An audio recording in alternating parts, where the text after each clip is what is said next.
Good evening, everyone. And thank you so much, Joseph, for joining us here. These are difficult times, and at the same time, these are times that we feel, I think, as practitioners, the power and the real support of this practice and the Dharma. And this special evening is a very important evening for us here in Israel because of the translation of this wonderful book. So I'd like to start with a few words in Hebrew. I was asked to talk about the organizers of this meeting, so I'm sorry for moving into Hebrew for a few minutes, but then the evening will be in English. And we'll have Ori, the translator of the book. We'll talk a little bit, and then we'll hear Joseph and the Dharma talk, and we'll have times for questions and answers. Okay? So I'm going to read from my list of things that I was asked to say. This evening is organized by Tovana and Buddhism Israel. So I'm going to move into Hebrew. I hope I'm going to be able to read from my computer. I'm not sure. Let's see. Yeah. אז בחודשים האחרונים עמותת תובנה מציעה מפגשי אונליין עם מורות ומורי דהרמה מהארץ ומהעולם כדי להיפגש כסנגה ולתמוך ביציבות ובתרגול בזמנים של קושי. המפגשים מתקיימים ללא דמי הרשמה וללא עלות. אתם מוזמנים לתמוך בתובנה דרך אתר תובנה. עמותת תובנה פועלת קרוב ל-30 שנים לארגון מסגרות לימוד דהרמה ולתמיכה בתרגול של מדיטציה תובנה. לעמותה יש מרכז ריטריטים בקיבוץ דור, בו מתקיימים ריטריטים עם מורים מהארץ ומחול. בני 3 ימים עד 3 שבועות, ומרכז עירוני בתל אביב, שבו מתקיימים קורסים ומפגשים יומיים, המיועדים לתמוך בתרגול בחיי היומיום ולהרחיבו. בנוסף, יש פעילות ענפה באונליין, שפה אנחנו בפעילות שכזו, וכן ימי תרגול וקבוצות ישיבה ברחבי הארץ וכל הפרטים באתר. הארגון השני שנתן חסות לערב הזה הוא בודהיזם בישראל, שהוקם בשנת 2007 על ידי אבי פאר ואילן לוטנברג. הוא האתר שמציג היום את הספרייה הגדולה בישראל של מאמרים מתורגמים של בכירי המורים הבודהיסטים בעולם, ביניהם כמובן ג'וזף. בהוצאת הספרים של בודהיזם בישראל יש כיום כ-25 כותרים מתורגמים חשובים מעולם הדהרמה, ובחנות הספרים שבאתר, שבה תוכלו לרכוש את הספר שלשמו התכנסנו כאן הערב, בהנחה עם קופון מיוחד ירוכזו כל הספרים העוסקים בנושאים בודהיסטיים בישראל. Okay, so that was our Hebrew part of this evening, and now I'm very, very happy to introduce Uri Mishaol, the translator of this book, and if I may say so, I think he did a wonderful job. Uri is a dedicated practitioner as well as an entrepreneur in the fields of high-tech, education, and peacemaking. Uri lives in Jaffa with his wife, 3 children, and 2 cats, where he also leads a local sangha. This is his first venture in a book translation. So, Uri, to you. Thanks, Nati. Can everybody hear me okay? Good. So I'd just like to say it's so moving to see so many people joining here to listen to Joseph and also to celebrate the book's release in Hebrew, and also Joseph to have you as our guest. And like Mati said,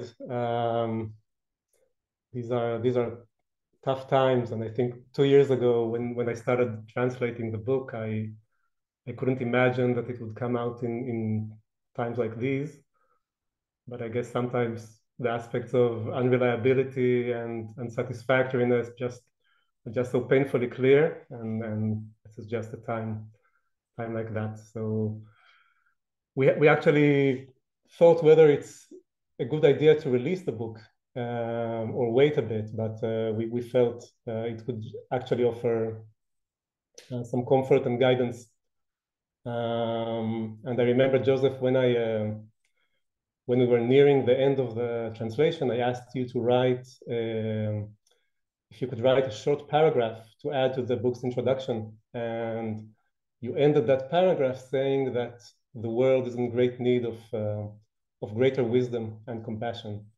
And this was before October 7th, and I think these words ring even more true today. So this is also a celebration, and I think there's also value in that as well, a celebration for the Sangha, for the Dharma community here. And there was actually, I think Matthew didn't mention that, but Karen wasn't feeling well enough to join us. So Karen, I hope you're hearing this and you'll feel better soon. And I was actually looking forward to listen to Karen talk about Joseph and the book, but I'll have to settle for listening to myself in this case. So apologies, this is somewhat unprepared. But I think for a lot of the participants here, Joseph needs no introduction. But I know it's been, I think, something like 10 years, Joseph, since you last taught in Israel. So for those of you who weren't here, I'll say a few words about Joseph, if that's okay. So Joseph is really one of the first Western teachers to have come back from the East during the 70s after studying for several years with really some of the most renowned teachers of that time, teachers like Anagarika Munindra and Saida Upandita and Deepa Ma. And I think pretty much ever since he's been teaching and leading insights and metta meditation retreats.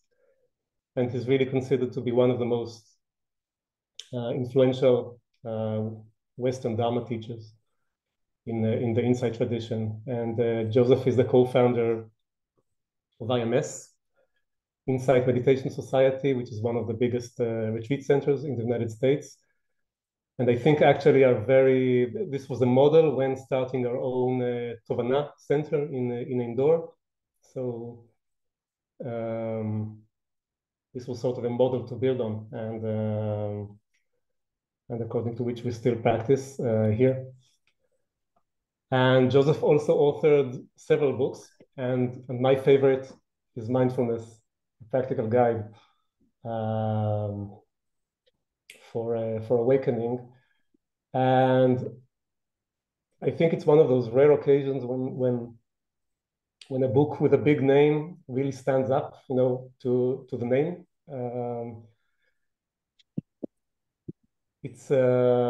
I remember I talked when I started the translation process. I remember speaking with a jazz musician friend of mine, and I told him about the book's title, and he actually laughed and told me that the book that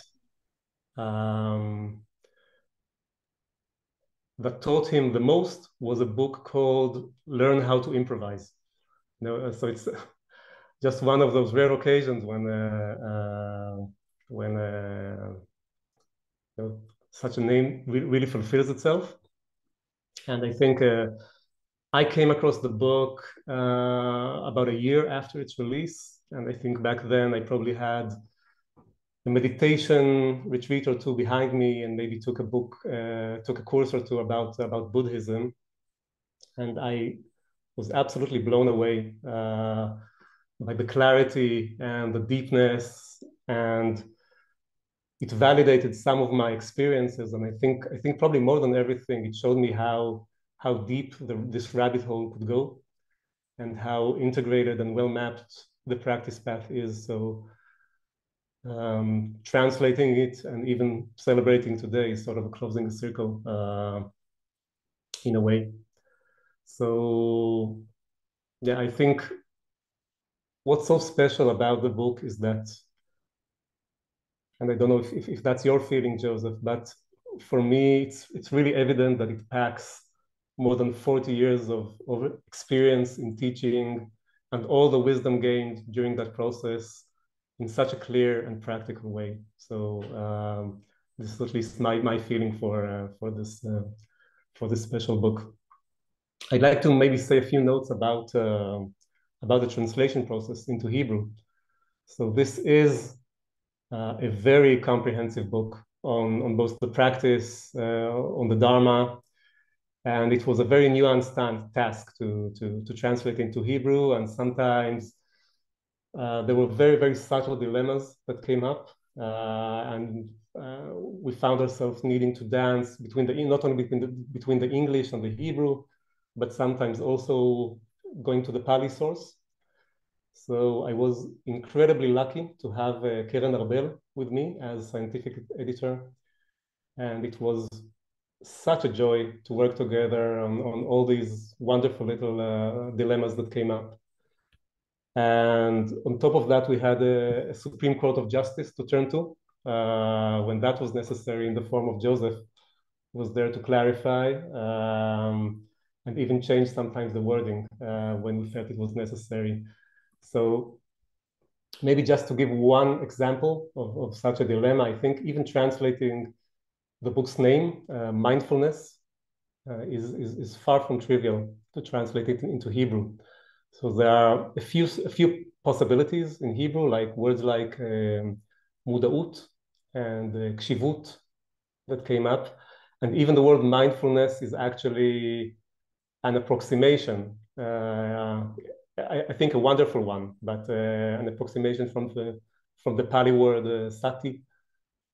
We eventually decided to keep the English word as the book title, also because it's so closely associated with the book, but also because of the very important line it draws between modern mindfulness practice and the Dharma. But we also used, I think even mostly used, the beautiful phrase we have in Hebrew for mindfulness, which is tzumet lev, which literally means placing one's heart into something or onto something. And I think this is really such a wonderful description of mindfulness. You know, it's literally meditative instructions packed into two words. And I think it's so ironic that we use it so often without paying attention to its deeper meaning, you know, without lashim lev. So mindfulness is the book title, Mindfulness, Madrich, מעשי, להתעוררות. But it's used interchangeably with tzumet lev throughout the book. And there were many other similar dilemmas. We also recorded some of the thinking process that we thought would be helpful or useful, and that's found in footnotes we added to the Hebrew version. So I hope these are useful also for you.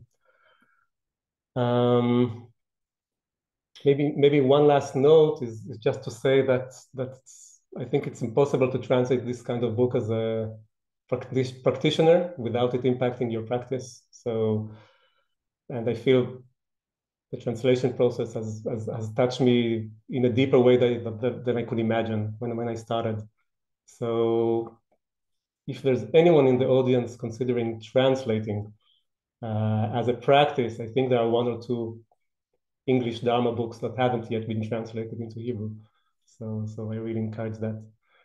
I'll also say that the book is on sale in הקיבוץ המאוחד's website and also on Buddhism Israel's website, where there's also a special discount coupon.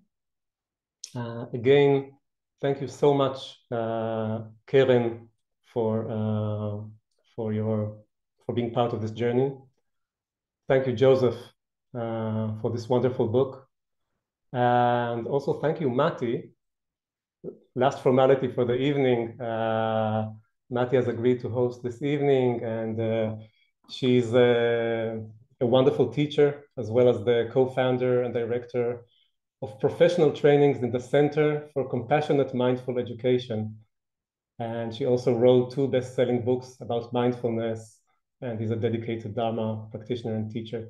So thank you, Mati, and thanks everyone for joining.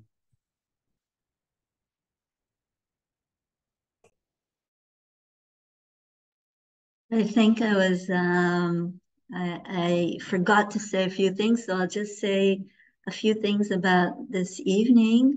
We will hear Dharma talk right now from Joseph, but we did ask you to send us questions ahead, and we have wonderful questions after the Dharma talk. And if you do have questions while you're listening, you can write them in the chat, and I will do my best to try to read them and see what we can answer. So, thank you.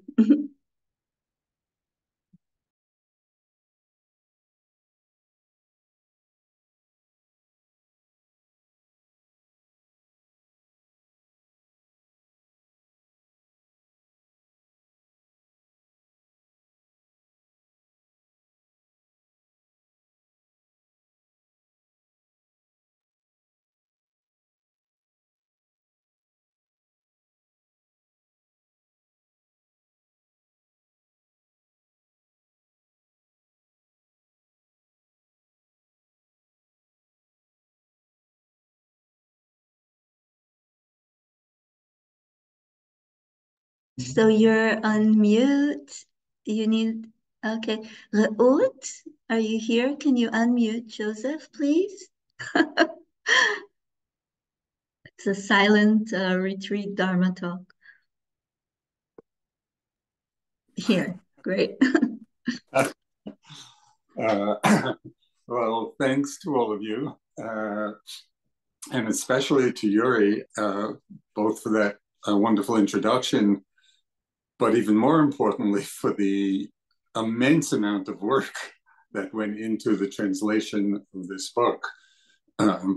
As you may have heard, he spent 2 years in this undertaking, so not a simple matter. So a lot of appreciation, Uri, for the immense amount of work you did in this project.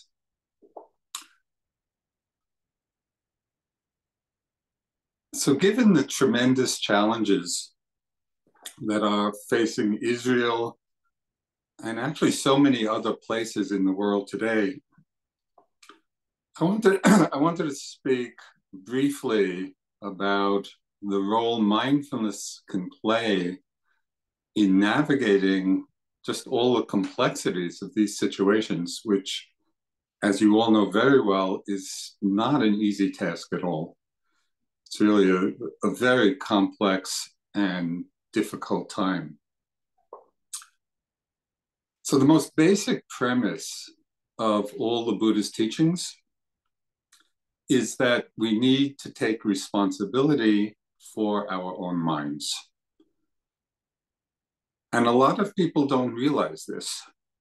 You know, we may be blaming outside circumstances for how we're feeling and not really understand that we can take responsibility for our own mind states and our actions. And the essential first step in taking responsibility for our minds, for our hearts, is the practice of mindfulness. So the first question really for us to consider is what mindfulness actually means. Because there are many nuances in the understanding of it that are sometimes overlooked in its very widespread usage in these times.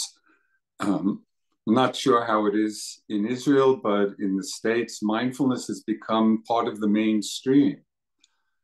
But it's not necessarily with an understanding of its deeper implications.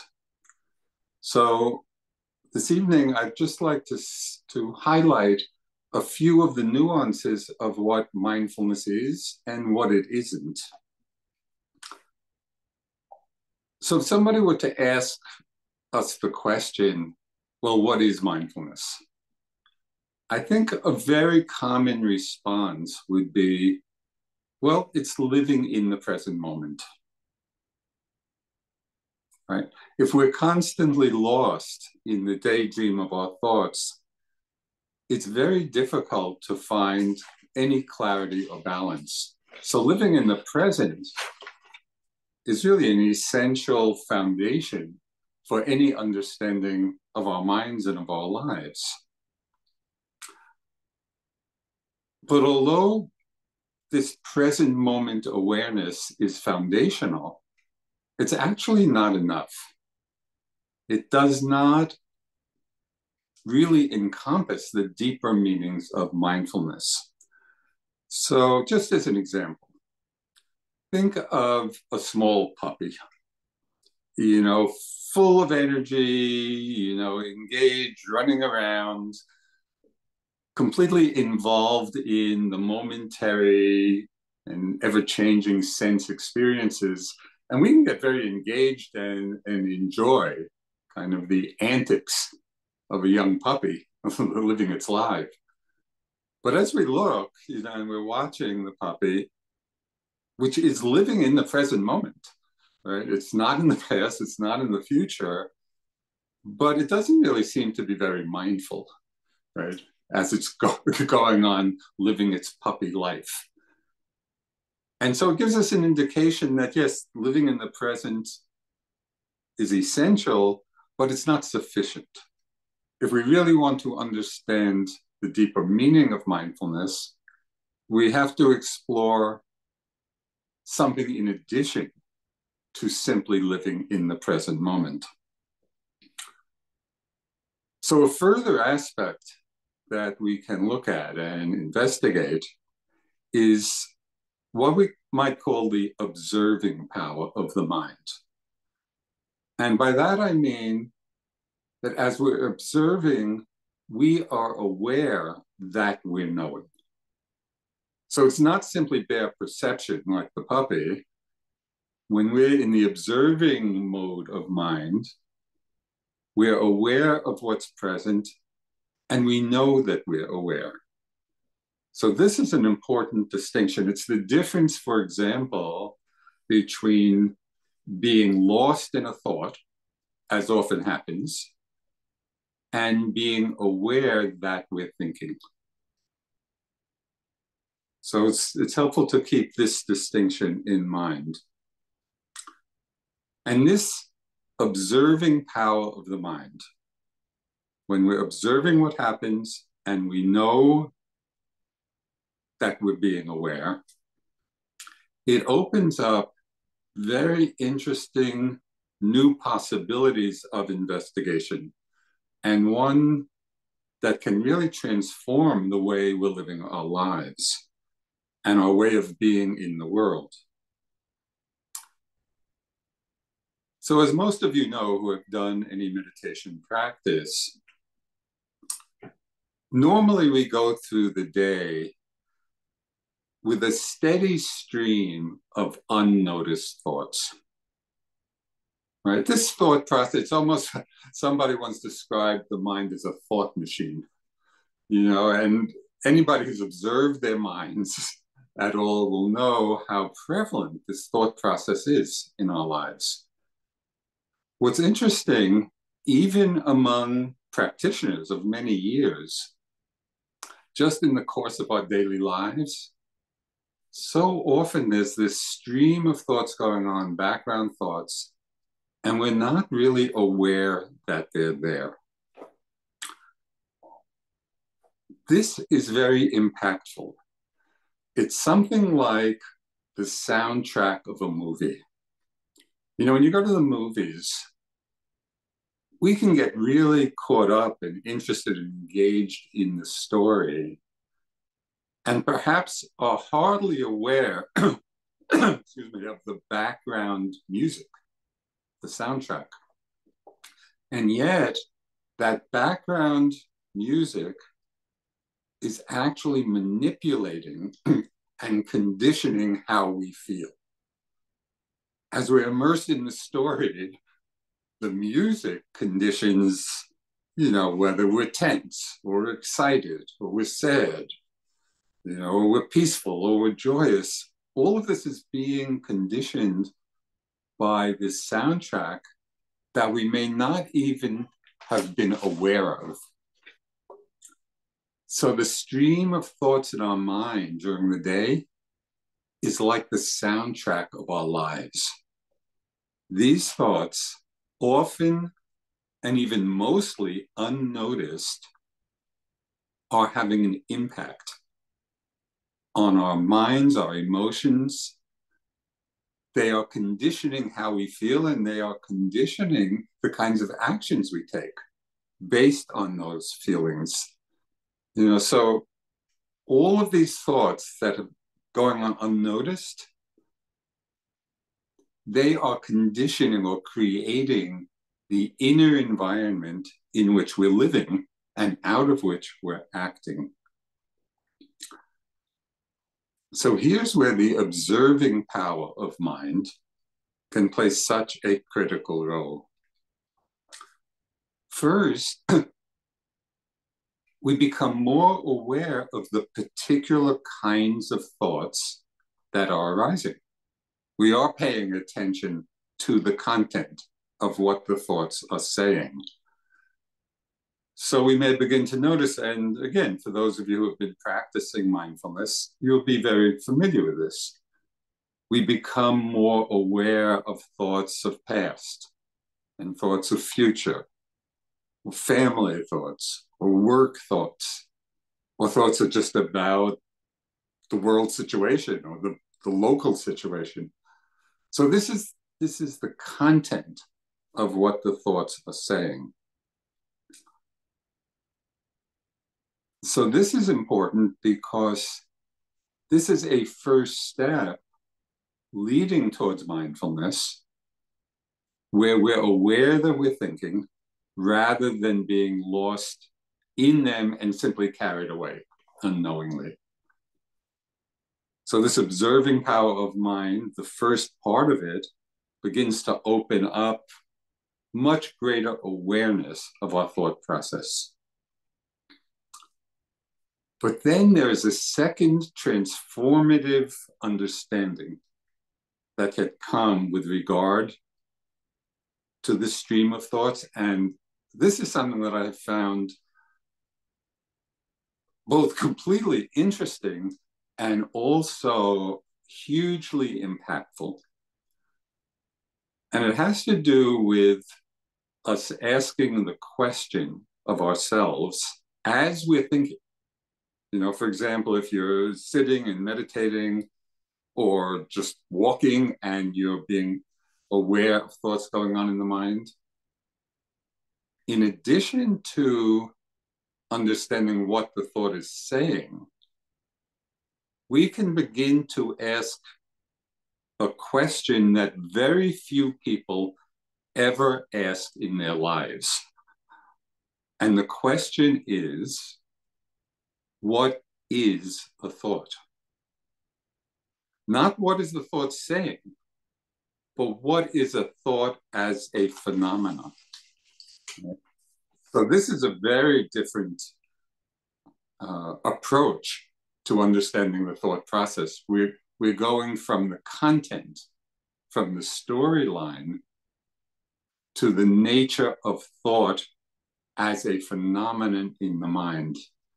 And when we do this, you know, so we're sitting, thoughts are arising, and then if one remembers, oh, well, what is a thought? And we actually look directly at the nature of thought, we see something remarkable. We see that a thought is little more than nothing. It is like this little wisp of energy in the mind, that's all. When we're looking directly at it, again, not what it's saying, but just the nature of it, it's so ephemeral and so insubstantial and so empty.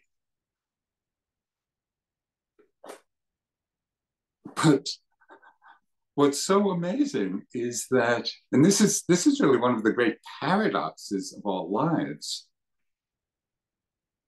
when we're unaware that we're thinking, thoughts have tremendous power in our lives. They are like little dictators of the mind. right? Thoughts are arising. Go here, go there, do this, do that. You know, the thoughts are coming, and then we just act on them without much awareness of the whole process. The beauty of seeing repeatedly, and I would encourage you to do this in your meditation practice, but also throughout the day, to just look and see repeatedly into the empty, insubstantial nature of thought, of seeing it as just this little energy blip arising and passing in the mind. The more we see that, the more we understand this nature of thought, it gives us the capacity to choose wisely. We can see those thoughts which are coming, which are helpful, which are useful, and so then we act on them in one way or another. But when we see the many, many thoughts that are not helpful, that are not useful, understanding the empty nature of thought actually allows us to just let it come, let it go, without it impacting us. So this gives tremendous space in the mind for wise discernment. Wise discernment not only about what we're thinking, but wise discernment about what we do based on our thoughts. So this is really essential, I think, to living with wisdom, you know, and to living with greater compassion and love.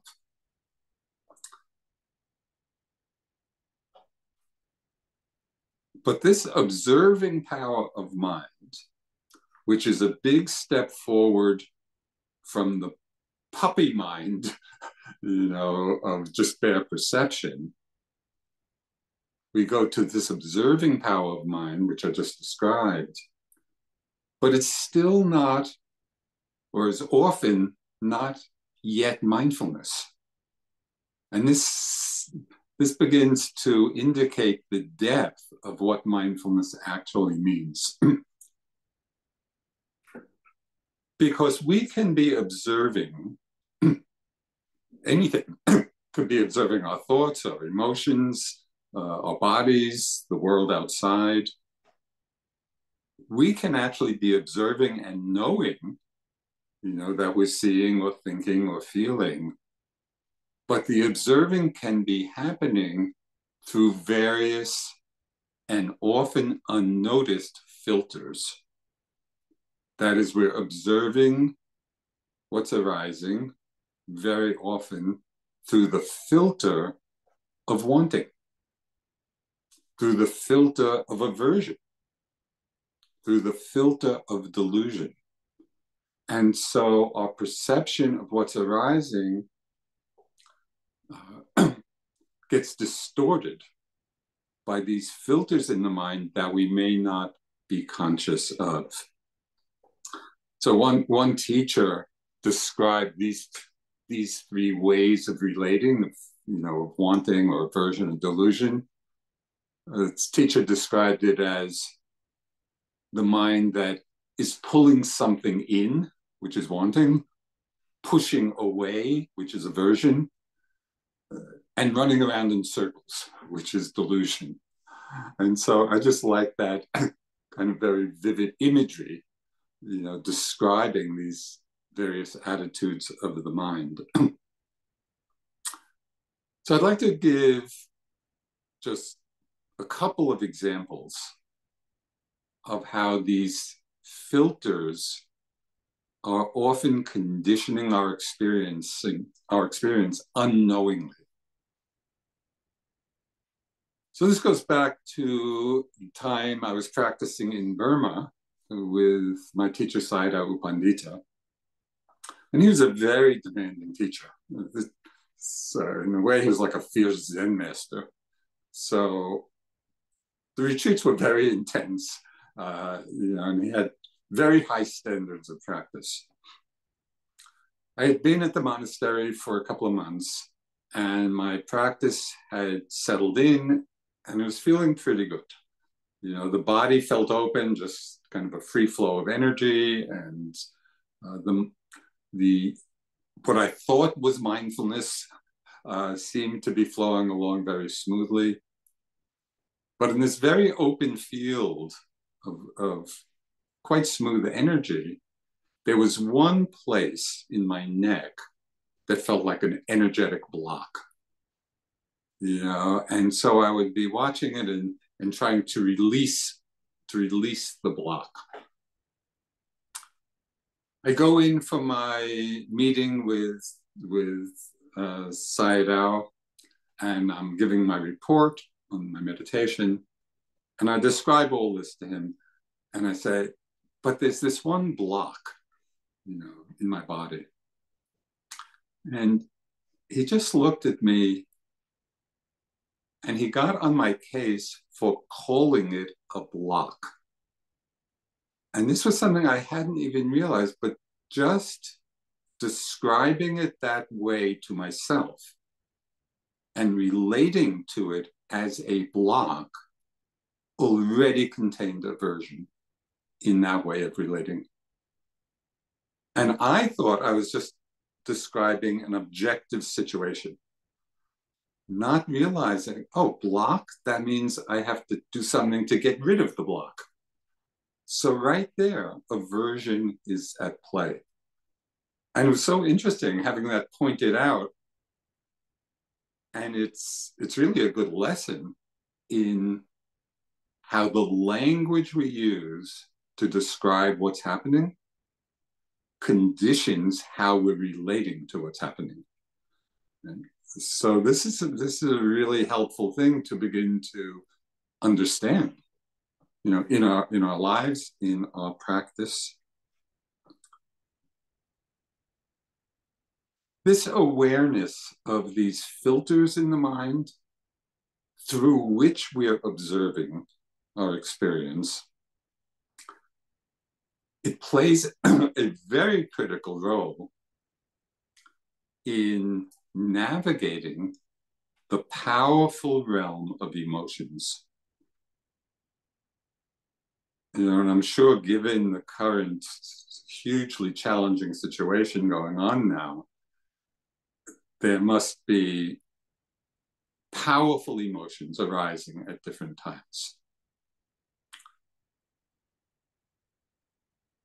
Here's where it's really important to begin to see whether we're observing the emotions that we're feeling through a filter or not. So I'll share another story from my own practice, and this goes back years, but it was really quite transformative for me. So many years, it's maybe 20, 30 years ago in my practice, the strongest emotion that was coming up for me, and over a long period of time, was, in a way, it was the most deeply conditioned, afflictive emotion, you know, that would be arising, was the emotion of fear. And it wasn't even fear about anything in particular. It was like the primal energy of fear. For whatever reason, it was just showing itself over and over again, over a long period of time, over years in my practice. And it was so intense. There were times when I would be sitting and I would feel fear to stand. It was completely irrational. It didn't make any sense at all. And yet the emotion was just, for whatever reason, it was manifesting. So I recognized it, and I was noting, you know, fear, fear, fear. But it still kept coming a lot. It still felt very lodged in my being. Then one time, and again, it was when Sayadaw Pandita was teaching here in the States, I was doing walking meditation, and this fear was coming up, and something shifted. And the shift was expressed in the phrase, if this fear is here for the rest of my life, it's okay. It's okay. It's okay to feel it. And that was the first moment in all of these years of practicing with it.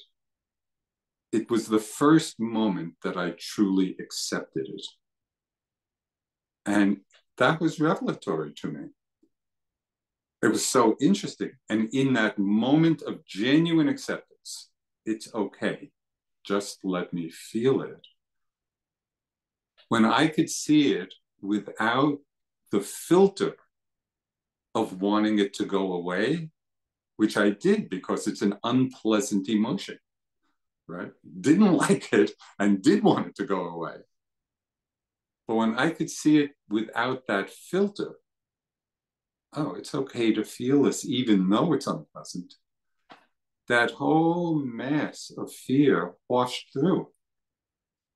It's not to say fear never arises again, but my relationship to it is completely different. It's like not being stuck in it, not being caught by it.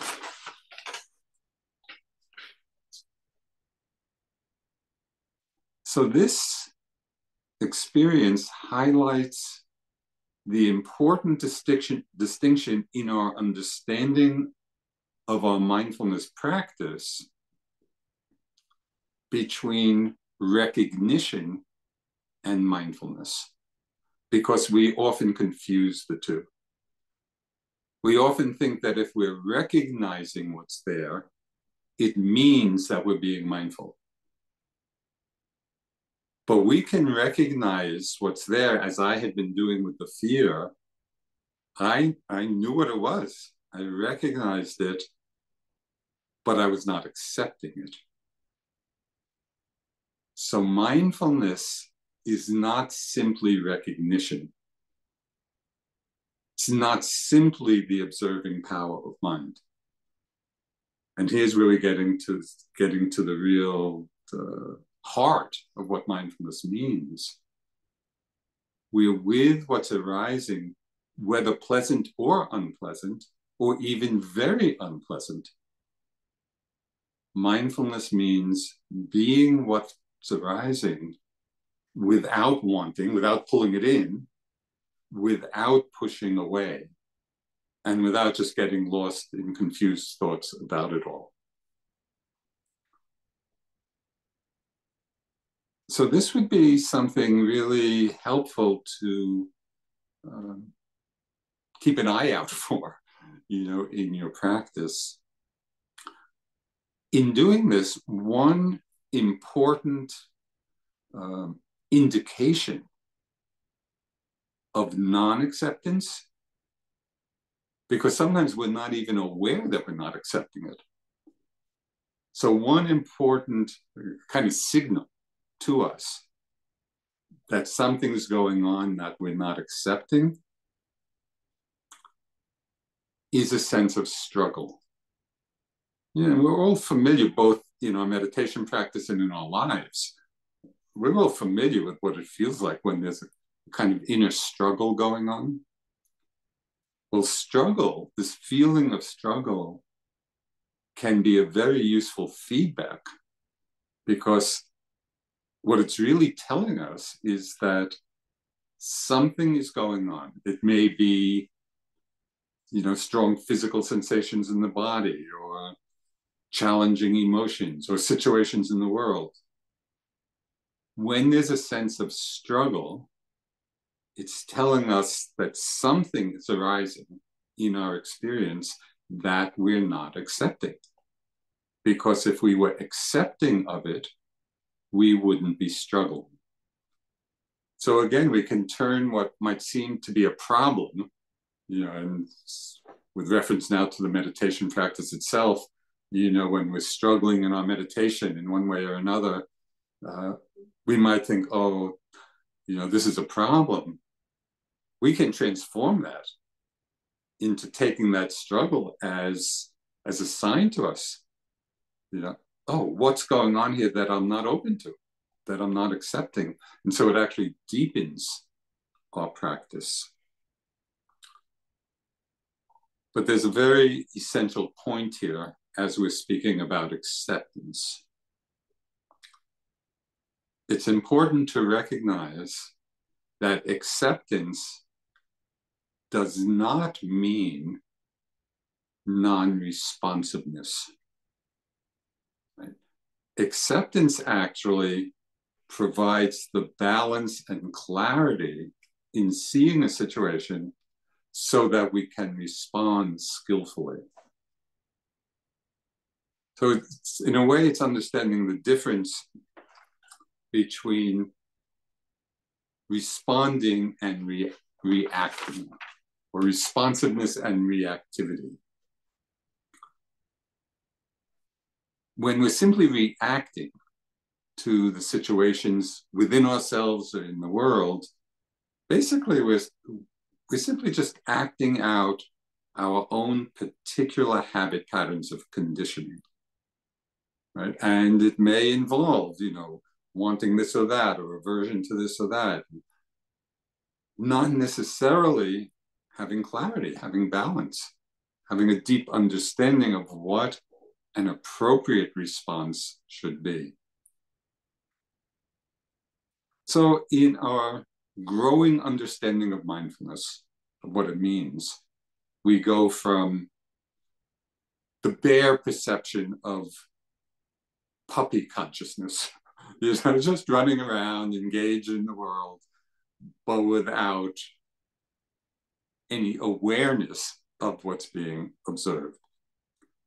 So we go from that to the observing power of mind, where we do recognize what it is that's there. We investigate the content of our thoughts, and we investigate the very nature of thought. And we begin to then see or examine or investigate, are there filters going on in the mind that is obscuring a really mindful relationship to them? Because it's only when we're really mindful, when there is that quality of openness, of spaciousness of mind, of clarity, of balance, of non-reactivity, that actually allows us to see things clearly. And it's interesting, the term vipassana, which is often translated as insight meditation, the Pali word, as I understand it, and I'm not a Pali scholar, but this is how my teacher Munindraji explained it to me. He said the literal meaning of vipassana is to see clearly, or to see things from all sides.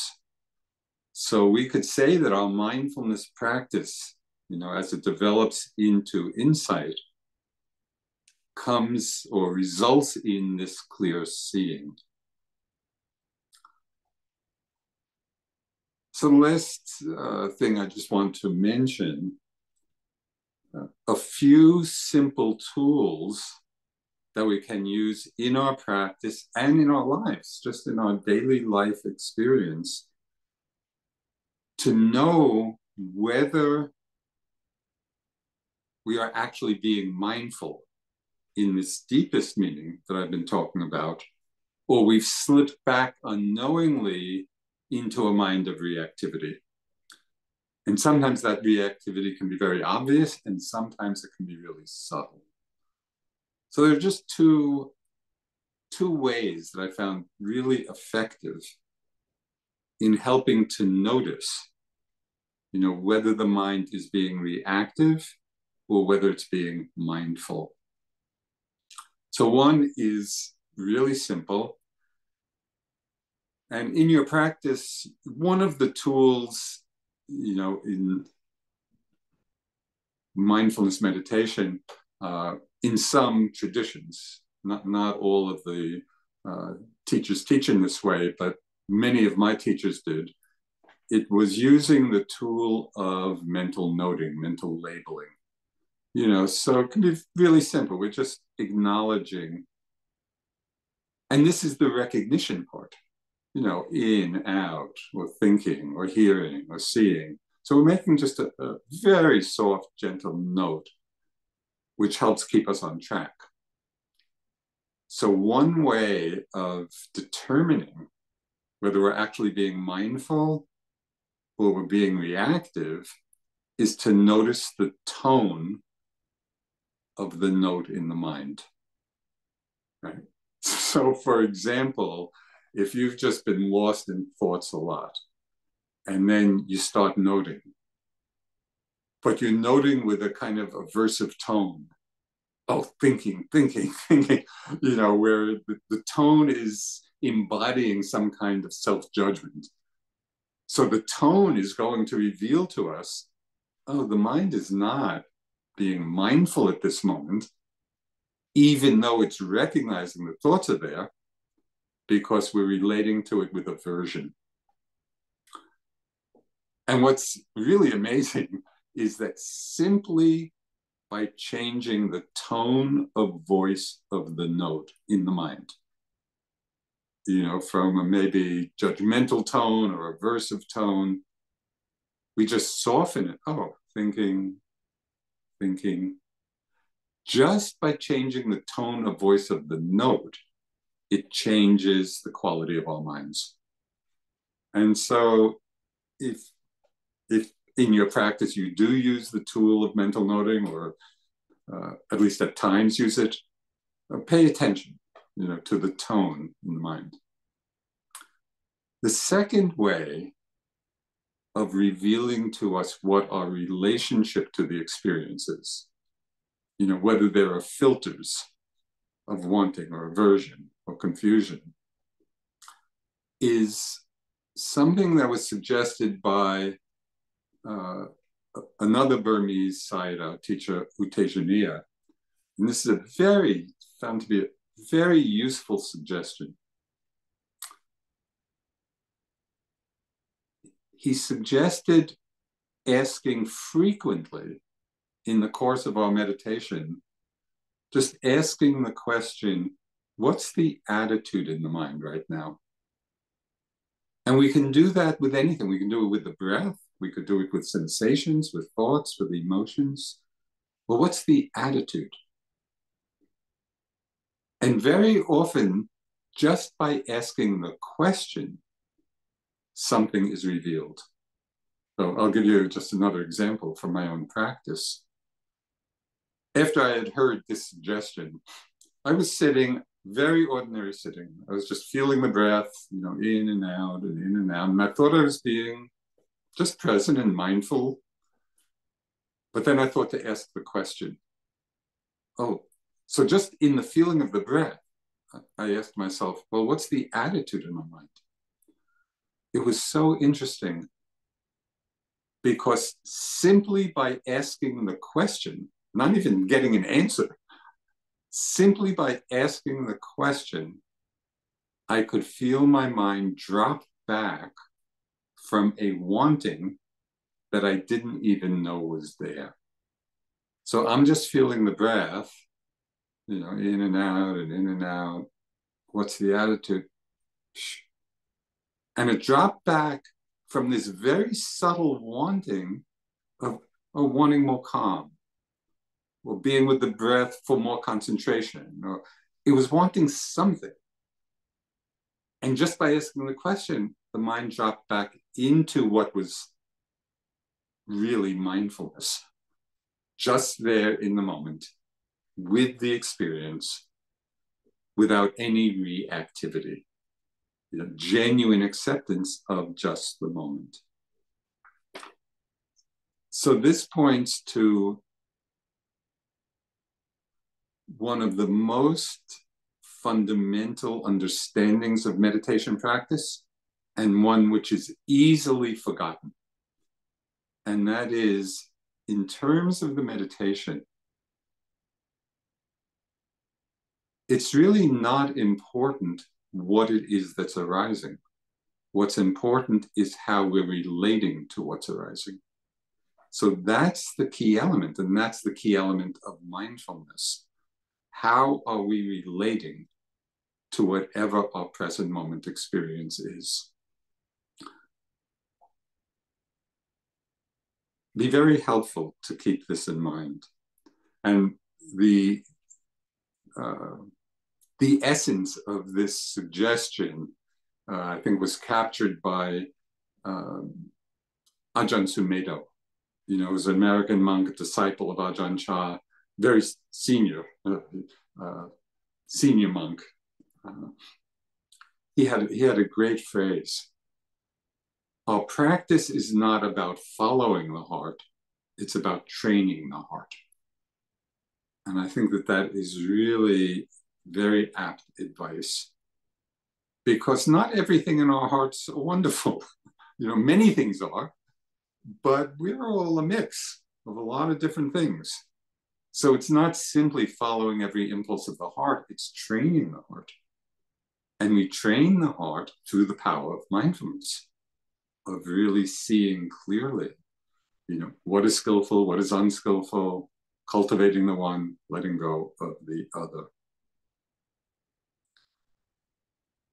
As we train our hearts through this practice, we really are much better able to navigate with clarity and with balance and with compassion, you know, all the immense challenges that are going on right now.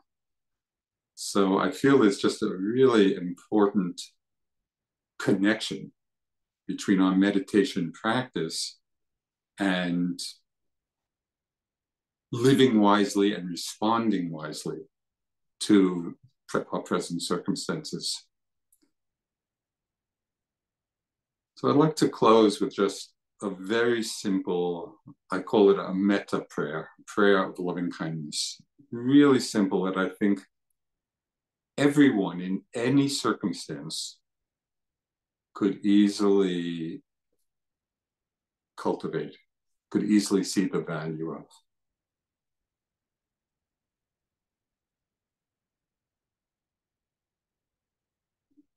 So may all beings everywhere be free of hatred. May all beings be free of enmity. And may all beings everywhere be at peace.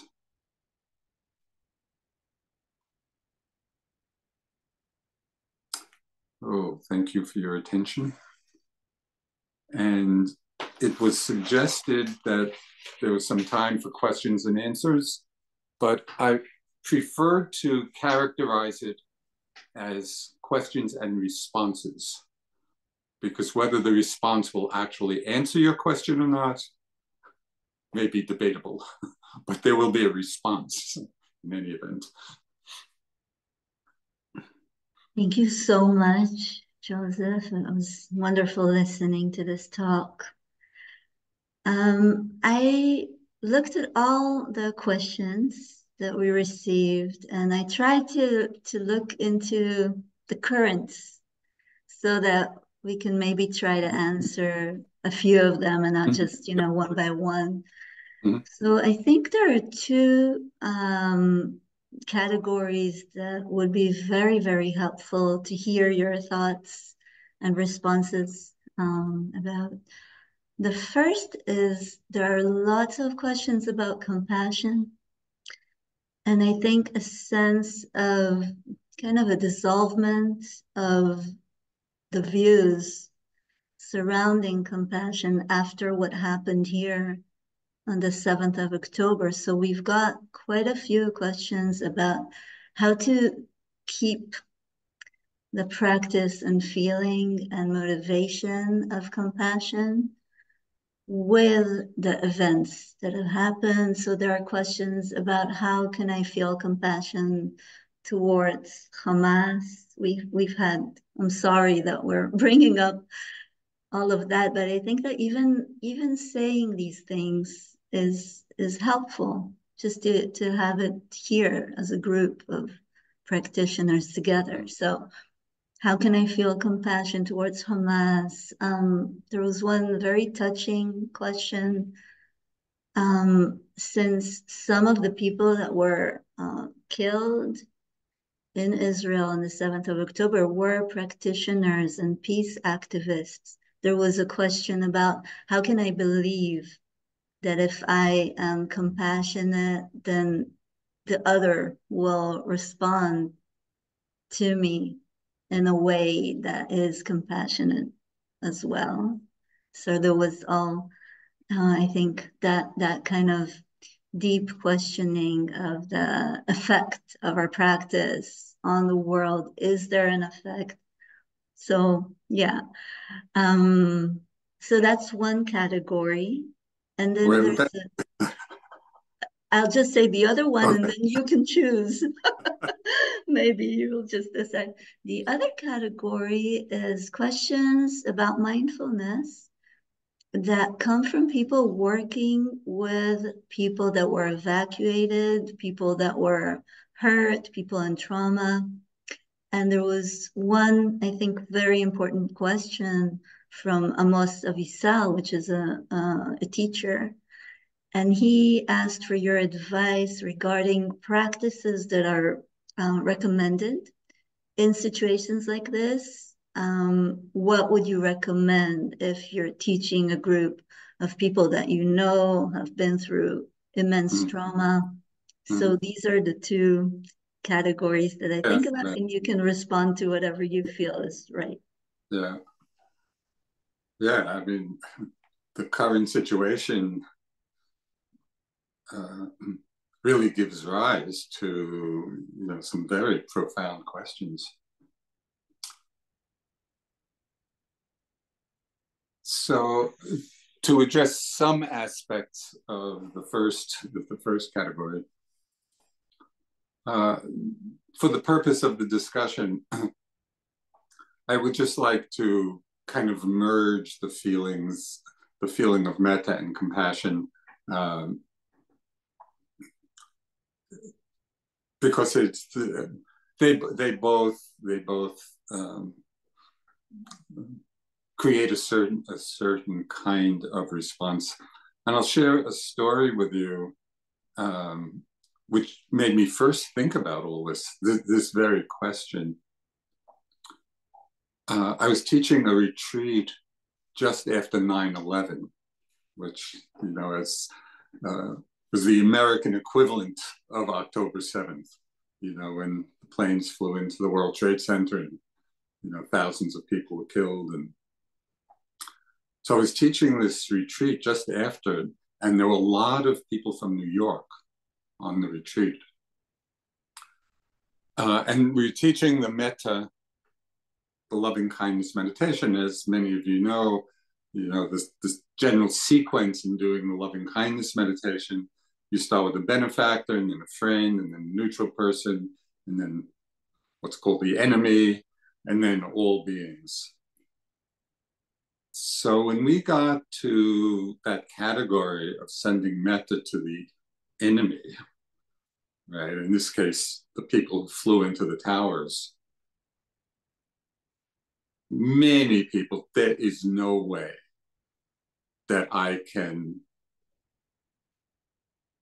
have the wish, may you be happy. That was just not even a possibility for people who had just suffered, in that situation. So it really made me think in terms of the Buddhist teachings of these qualities being universal and boundless. What does it mean in that situation? What actually are we expressing, is possible for us to express in that situation? And that's when I realized that it's really important not to be either formulaic about our practice of either metta or compassion, and also to enlarge just the possibilities. So for me, that's when I realized, there is a way to express metta and compassion. And it's really what I ended the talk with. When I changed the language from may you be happy, may you be well, to may you be free of hatred, may you be free of enmity, is there anyone we would exclude from that?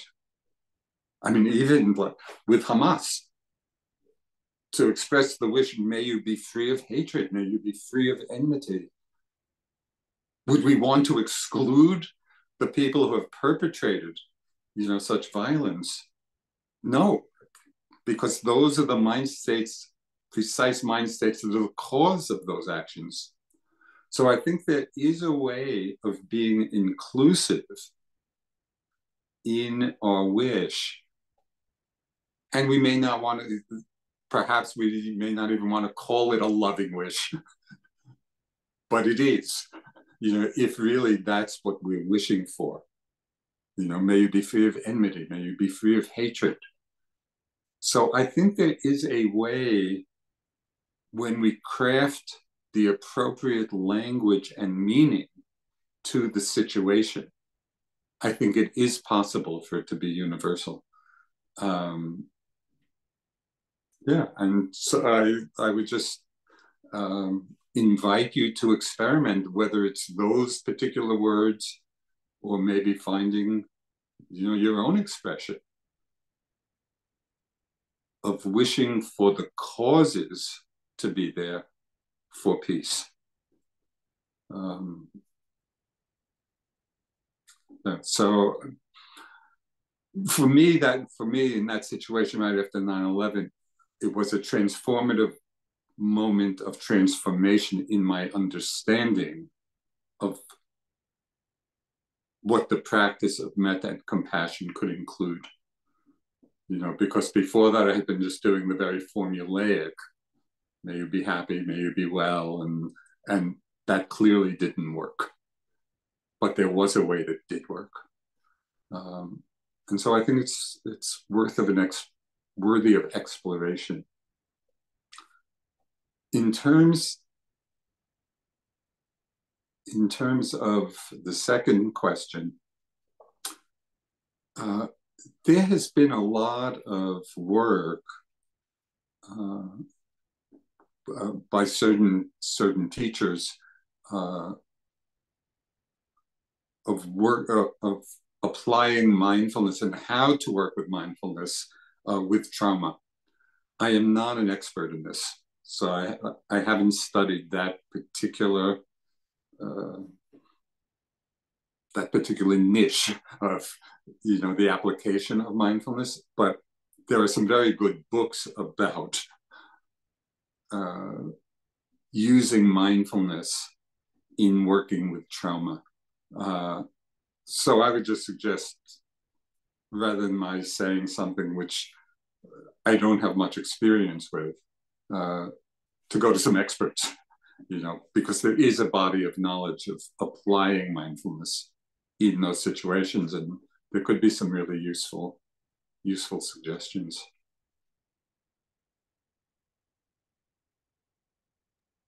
Thank you. So I think our time is up, or do we have time for a few more? Uli or Joseph? I think we have time for one or two. I have time. Okay, wonderful. So I think I'll read one, okay, that touched my heart. So I think it's a common experience. And that's Amy Siegel, I think. What can I do when I feel my heart hardening and feel overwhelmed in fear, sadness, and anger? I cannot find within myself forgiveness, understanding, or compassion, or a feeling that all human life is precious. So that's to you.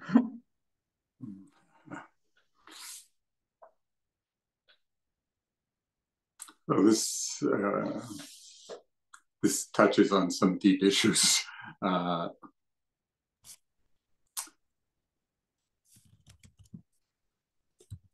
just in a way, it's reiterating a bit of what I said about my working with fear. So I think the first step is really parsing out those different emotions that were indicated, and really seeing what is the relationship we have in our experience of them. So this is a kind of a very interesting meditative insight, is that when we have aversion to something, it is actually feeding it, right? And so with very unpleasant emotions, in which aversion to them might seem natural because they're unpleasant and we want to get rid of them. But that attitude is exactly that attitude I described in my relationship to fear. I wanted to get rid of it. And that was locking it in. And so when I could create, finally, it took quite a while, just that spaciousness of mind that allowed it to be there, because everything in its nature is impermanent. We may feel that these emotions are lodged in us and are part of us and who we are, but it's not that. Emotions, even powerfully strong, unpleasant emotions, are like clouds in the sky, dark, threatening clouds. If we can settle back and simply open to the feeling of them with that sense of spaciousness, I think there would be the experience of, at least in those moments, of them passing through, and remembering the impermanent nature of whatever arises, so we don't create an image of ourselves as being a certain way. Before, in the years when I had just been working with the fear, before I had that kind of understanding, I remember creating, just having all kinds of thoughts. Oh, I'm such a fearful person. And, it's going to take me 30 years of therapy to unwind this. And I was building a superstructure of self on top of what was really a passing emotion. Sometimes there, sometimes not there. So I think it's important not to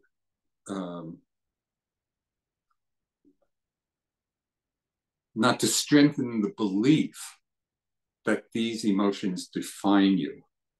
They're arising out of certain patterns of conditioning. They have their causes behind it, but they arise and pass away. So and they may come back again. I'm not saying they pass away forever, but it's a process. It's not who we are.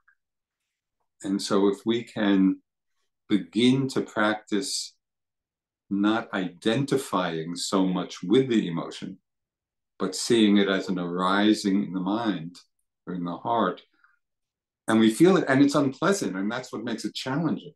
We don't like the feeling. Just like we don't like physical pain in the body. But it is possible to settle back. Okay, it's okay to feel the unpleasantness. And in that acceptance, it opens up, or it unblocks the dam, and so the emotions can flow more freely. So that's one aspect. On another level, and of course I don't know the person who asked the question, so I don't know the background or whatever, but in general, when there are deep psychological, emotional patterns in which we do feel stuck, and even as we're trying to practice with mindfulness, some of the ways I suggested, sometimes other kinds of modalities are really helpful. So, for example, sometimes therapy is really helpful in beginning to just disentangle a little bit, the stuck quality of our minds in different emotions. So I would just explore different modalities also as a way of trying to free up all that energy.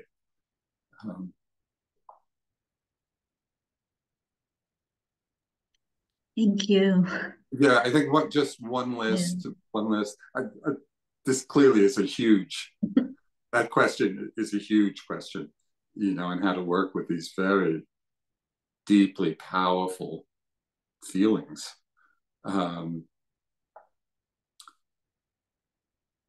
But one understanding to have, even if we begin with on the conceptual level, but more and more we can begin to taste it in our meditation practice.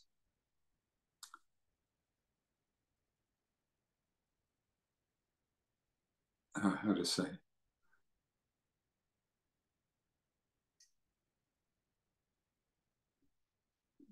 To use a phrase that doesn't come up so much in these Theravada teachings, but they're implied in them.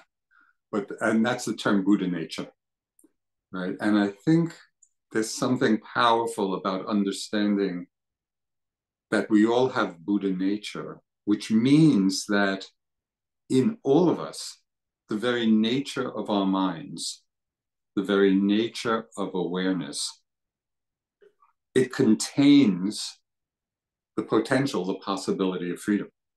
It's already in there, right? And so over time, we learn to trust it.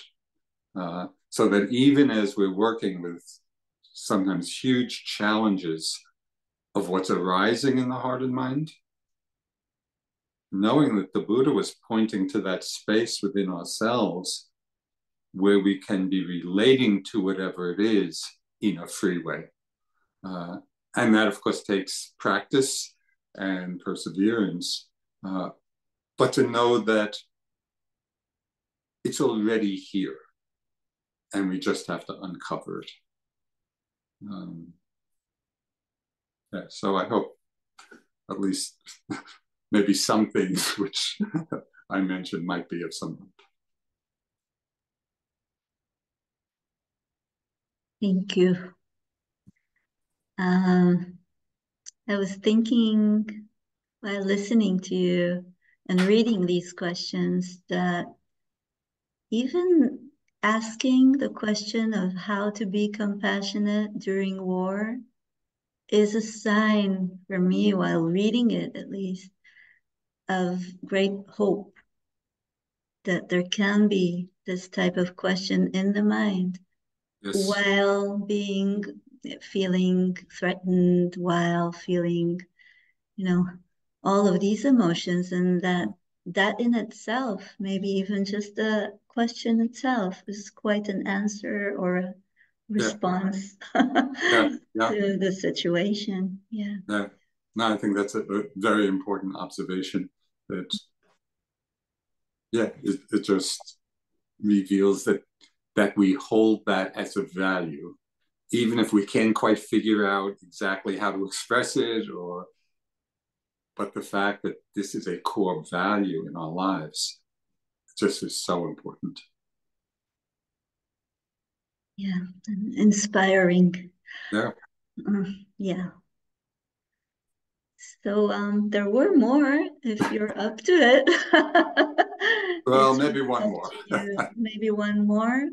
So there was a question about anger, and it's still in the realm of emotions, but also the question was about the power of anger to push me into certain views and actions.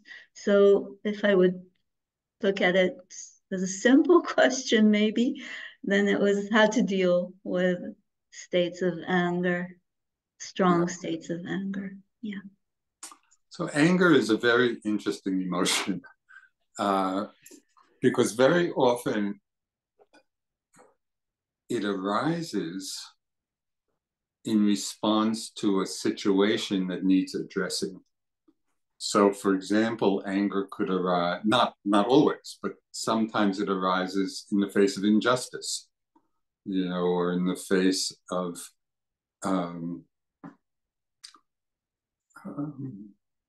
somebody being aggressive in one way or another. There are a lot of situations where anger is that first response to something going on that is not right? And we try to respond to it with anger as a way of pushing back. The problem, so in that way, the arising of anger can contain a useful message. It's saying, something is not right here. But it's not a useful emotion for effective response. So again, I'll share another story with you. Years ago, but over many years, so for about 10 years, I was teaching retreats at this wilderness facility in New Mexico for environmental and social activists. And these were people who were in the front lines of social action and environmental action. And the most common theme in the course of the retreat of the challenges that people had in the work they were doing was burnout. Because they were right in that frontline action of trying to affect change, and they were getting burned out by doing it. And in talking with them and exploring what this was about, it became pretty clear that the burnout was happening because they were using the energy of the anger to affect change. And the anger is not, it's a burning, it's not sustainable. The anger as an emotion burns us up. So even though its arising can be a really useful signal to us that something needs to be done, that we need to take some action, we need to respond, that's when, and this takes some real understanding and practice, to move from anger as the motivation for what we do. So in that case, for example, to transform it into compassion for the suffering that the environmental degradation was causing, or that the social oppression was causing, and let the compassion for that suffering be the motivating energy for the work, because that is sustainable and it's actually uplifting. One of the problems is that anger is a very seductive emotion, because generally when we feel angry, we're very energized, we feel strong, we feel empowered, right? And sometimes self-righteous, in our feelings. So it's very seductive. But the Buddha had a beautiful image for anger and its various components. He said, anger with its poisoned root and honeyed tip, right? It does have that sweet tip that seduces us. But when we really look down to the root, it's not a wholesome state, and it does burn us up. And in English, anyway, I don't know what the Hebrew would be, but in English we say somebody is burning with anger, because it really does reflect what's happening in our energy system. So I think this is definitely worth exploring. And again, using that first hit of it as a good message for us. A response here is needed, but then not continuing with that energy in terms of how we respond and what we do. So this takes a lot of awareness and a lot of clarity and a lot of understanding.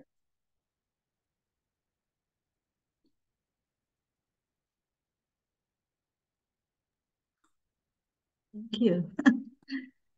Yeah. So I think we'll say good night, and thank you so much for you, it's good morning, good afternoon. Thank you so much for your presence and wisdom, and for sharing your experiences with us.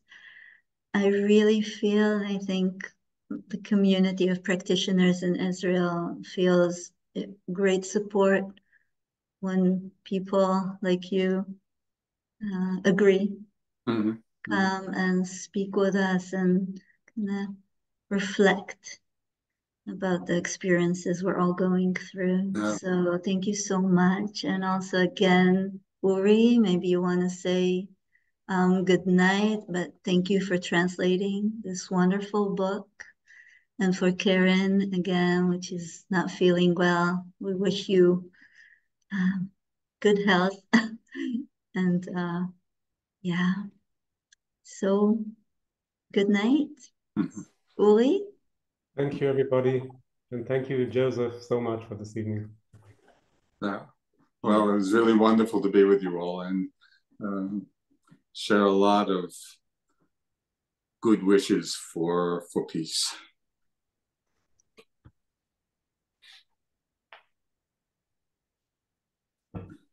לילה טוב ושקט לכולם. לילה טוב.